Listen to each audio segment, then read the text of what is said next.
Okay, we now move on to basically early fetal embryonic development. ठीक है, अब हमारे पास सबसे पहले डे 0 to 5 पे देखते हैं।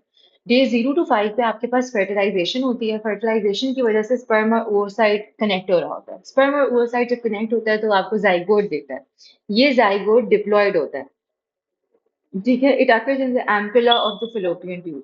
तो फर्टिलाइजेशन में आपके पास स्पर्म और ओवोसाइट मिलकर आपको जाइगोट दे रहे हैं। जाइगोट डिप्लॉयड होता है, इसमें 2 N क्रोमोसोम्स होते हैं and it occurs in the ampulla of the fallopian tube. This is basically day 0।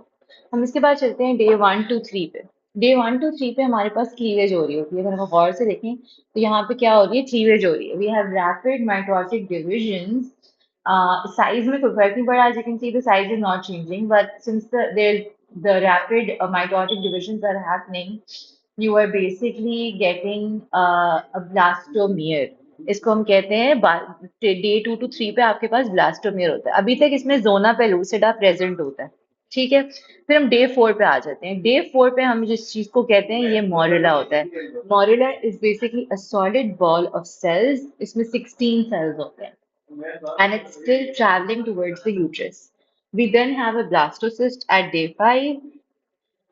Day 5 पे आपके पास दो की कंपोनेंट्स होते हैं। ठीक है, ऊपर आपके पास एक एम्ब्रियोब्लास्ट होती है और नीचे आपके पास एक ट्रोफोब्लास्ट होती है। तो दो कंपोनेंट्स यहाँ पे बन चुके होते हैं, एम्ब्रियोब्लास्ट और ट्रोफोब्लास्ट के। ठीक है, ट्रोफोब्लास्ट जो है वो लेटर ऑन प्लेसेंटा बन जाती है और एम्ब्रियोब्लास्ट जो है वो लेटर ऑन एम्ब्रियो बन जाती है। और इस पॉइंट पर, ब्लास्टोसिस्ट के पॉइंट पे, जोना पेलुसिडा डिसअपियर हो जाती है and it allows for implantation. So at day 6 to 10, you have implantation.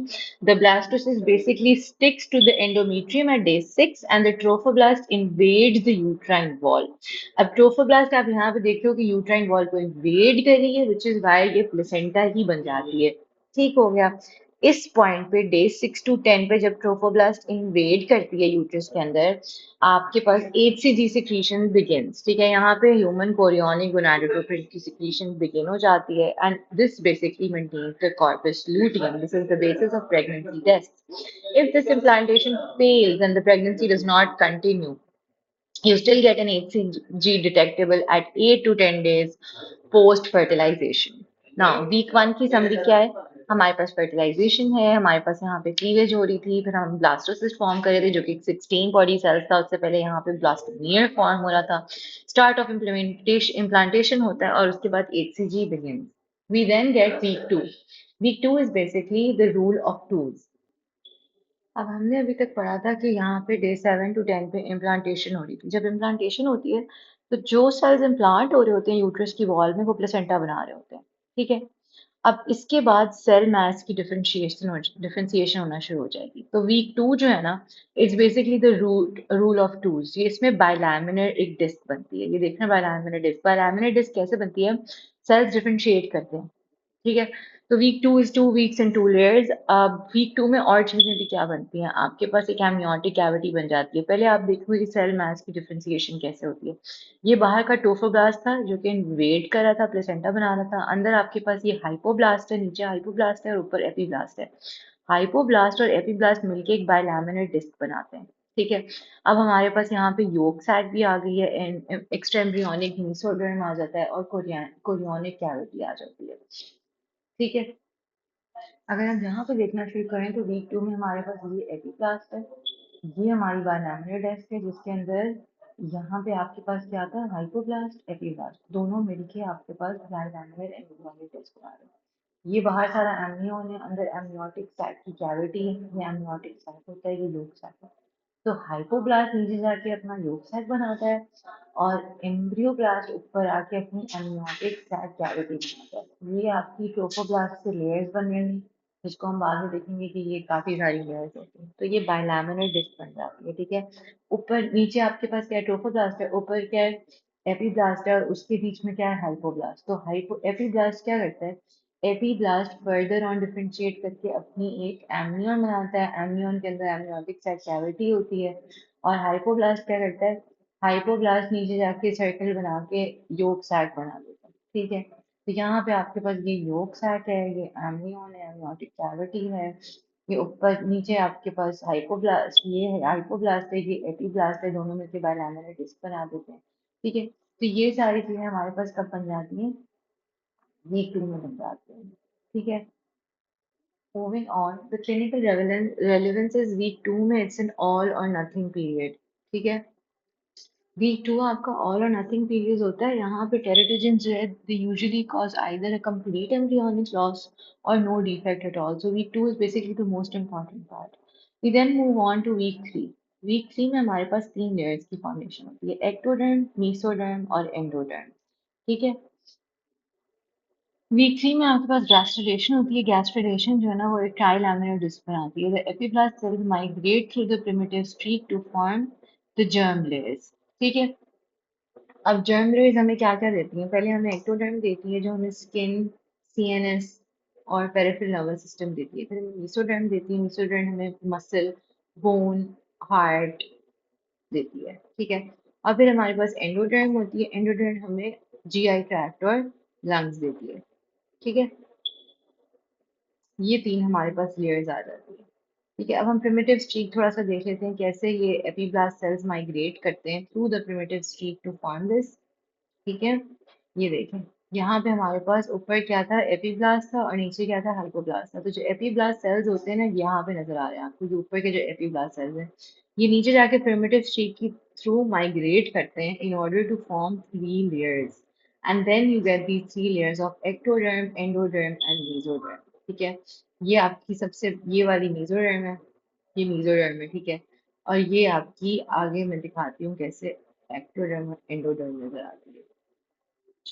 So the three germ layers are responsible for forming all tissues within the body. The fate of each layer is as follows. हमारे पास सबसे पहले embryonic ectoderm होता है, और मैं दिखाती हूँ। यहाँ पे हम देख सकते हैं एम्ब्रियोनिक।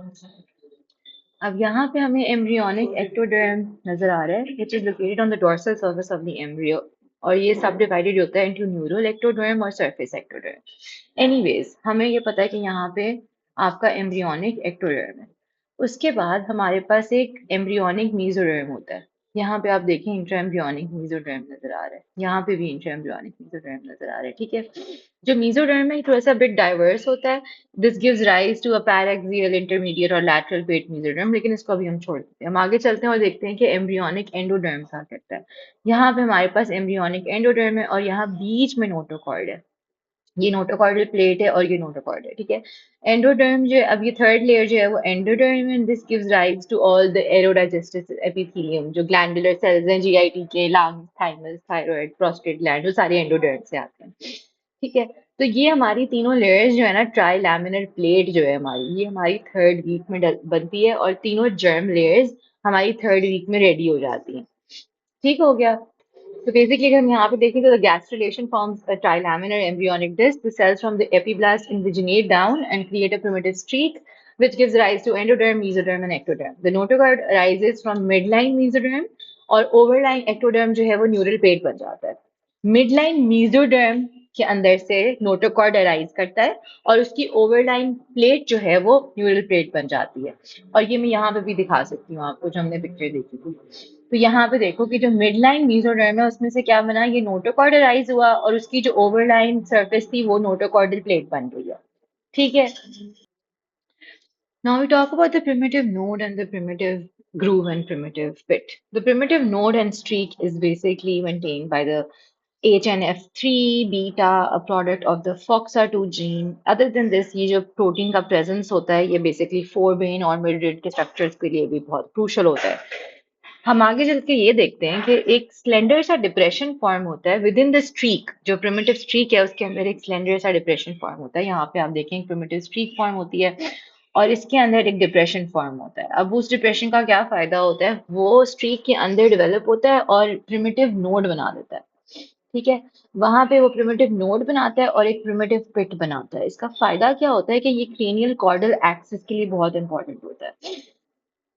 जो एस्टैब्लिशमेंट होती है ना स्ट्रक्चर्स की, प्रिमिटिव ग्रुप और प्रिमिटिव पिट के अराउंड, इट्स वेरी इंपॉर्टेंट कि प्रिमिटिव नोड से एक बॉडी के सेल्स को पता चल जाता है कि ये क्रेनियल पार्ट है, और प्रिमिटिव स्ट्रीक वाले एरिया में बॉडी को पता चल जाता है कि ये कॉर्डल पार्ट है। जो टेल होती है ना प्रिमिटिव स्ट्रीक की, वहां पे उसको वो कॉर्डल पार्ट को एज्यूम करता है। So it also facilitates the identification of the left and right sides as well as dorsal and ventral surfaces of the embryo. As the primitive node and streak are formed, invaginating mesodermal cells migrate cranially through the structure. These become prenotochordal cells. तो जैसे जैसे ये primitive node और streak form हो रहे होते हैं, नीचे से cells invaginate हो रहे होते हैं mesodermal cells में and they migrate cranially through the structure. ये cells prenotochordal cells बन जाते हैं and they travel cranially towards the precaudal plate in the midline. अब क्या होता है the primitive pit then projects into the notochordal process giving rise to the notochordal canal and the notochordal process is now a tubular structure occupying the space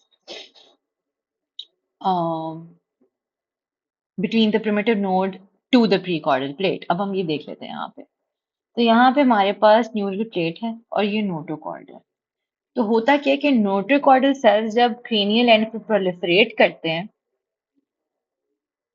तो the proliferation of the notochordal cells at the cranial end of the notochordal plate इसकी वजह से एक tubular structure बन जाता है और उसमें से नोटोकॉर्ड अराइजेस ठीक है तो ये न्यूरल क्रेस्ट सेल्स होते हैं ये नीचे जाते हैं ये इन्वेजिनेट करते हैं होता क्या the area with the primitive pit descends into the epiplast the notochord canal persists giving rise to a neurenteric canal that provides temporary communication between the amniotic cavity above and the umbilical vesicle below this communication is obliterated as the notochord detaches from the endoderm पहले तो आपके पास यहाँ पे communication होता है लेकिन over time क्या होता है कि न्यूरो सेल्स जो है वो इसको वो इन्वेजिनेट करने के बाद इसको पूरा बंद कर देते हैं और आपकी नोटोकॉर्ड जो है ना वो दूर चली जाती है this is the notochord and at this point this is the neural tube so what happens is the neuroectodermal tissue differentiates from the ectoderm and thickens into the neural plate ectoderm से निकली और neural plate में thicken हो गई the neural plate border separates the ectoderm from the neural plate ये neural plate है